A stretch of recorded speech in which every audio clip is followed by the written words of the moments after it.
Sampah merupakan permasalahan yang tidak ada akhirnya. Selama manusia masih beraktivitas, maka sampah akan terus diproduksi. Sampah dianggap sebagai material yang tidak berguna dan tidak bermanfaat. Bukan hanya menjadi masalah lokal bagi daerah tertentu, sampah telah menjadi masalah global yang dirasakan oleh negara-negara di seluruh dunia. Sehingga, pengolahan sampah menjadi penting untuk mengimbangi jumlah sampah yang terus bertambah. Namun, terkadang pengelolaan sampah masih kurang sesuai dan belum dapat menyelesaikan permasalahannya. Salah satunya di sini, Daerah Istimewa Yogyakarta. Yogyakarta merupakan provinsi yang kental akan nilai budaya dan sejarahnya. Tentu bukan hanya budaya dan sejarah yang dipunyai Yogyakarta, namun juga kegiatan akademiknya. Setidaknya terdapat 109 perguruan tinggi yang ada di Provinsi Daerah Istimewa Yogyakarta yang tercatat di Dikti. Hal itu juga yang menjadikan salah satunya kota Yogyakarta menyandang julukan sebagai kota pelajar. Kondisi ini tentu berimplikasi pada masyarakat yang plural karena banyaknya pendatang dari luar daerah. Tanpa jumlah pendatang saja, tercatat pada Badan Pusat Statistik, jumlah penduduk Yogyakarta sudah mencapai 4 juta penduduk, dengan kelompok mayoritas penduduk pada usia produktif, yaitu usia 25-29 tahun. Yogyakarta yang sangat hidup oleh berbagai aktivitas mahasiswa, usaha, wisata, dan gemerlap perkotaan lainnya dapat berpengaruh terhadap peningkatan jumlah sampah. Semakin banyak aktivitas manusia di suatu daerah, maka sampah yang diproduksi tentu akan semakin besar. Dan disinilah sisi lain dari Yogyakarta. Kami mengumpulkan data dari berbagai sumber yang menunjukkan rata-rata produksi sampah harian di daerah istimewa Yogyakarta.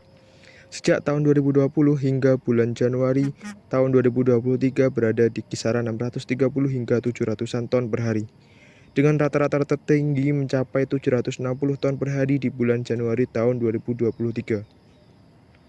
Padahal, sampah tersebut dikirim dan diolah di tempat pembuangan sampah terpadu atau TPST Piungan yang hanya memiliki kapasitas penampungan 500 ton sampah per hari.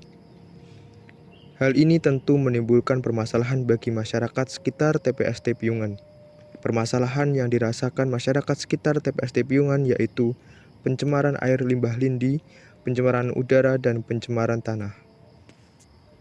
Bukannya menangani persoalan sampah yang over capacity, masyarakat memandang bahwa perluasan wilayah TPST Piungan justru mendatangkan masalah baru. Alternatif solusi yang dipandang dapat menjadi opsi penyelesaian masalah tersebut, yaitu dengan pembangunan pembangkit listrik tenaga sampah atau PLTSA.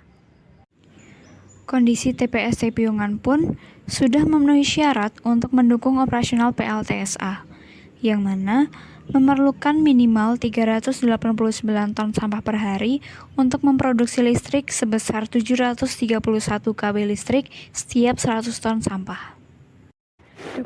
Sementara itu, TPST Piungan sudah menampung rata-rata 760 ton sampah per hari. PLTSA ini juga sudah masif digunakan di negara-negara lain seperti Singapura, Korea Selatan, dan Cina, yang mayoritasnya merupakan negara yang berhasil dalam mengelola sampah di negaranya. Dengan membangun PLTSA, tidak hanya mengatasi pengolahan sampah yang membludak, juga menciptakan energi listrik untuk memenuhi kebutuhan energi lokal, khususnya bagi masyarakat sekitar. Selain itu, kehadiran PLTSA dapat mengurangi pencemaran lingkungan dan mengurangi dampak buruk sampah bagi kesehatan masyarakat sekitar. PLTSA juga dapat menangani permasalahan overcapacity sampah tanpa harus memperluas wilayah TPST Piungan. Dan partisipasi aktif dari pemerintah, sektor swasta, dan masyarakat berperan sangat penting dalam mewujudkan perubahan yang signifikan. Mari bersama-sama menciptakan lingkungan yang bersih, sehat, dan berkelanjutan untuk generasi yang akan datang.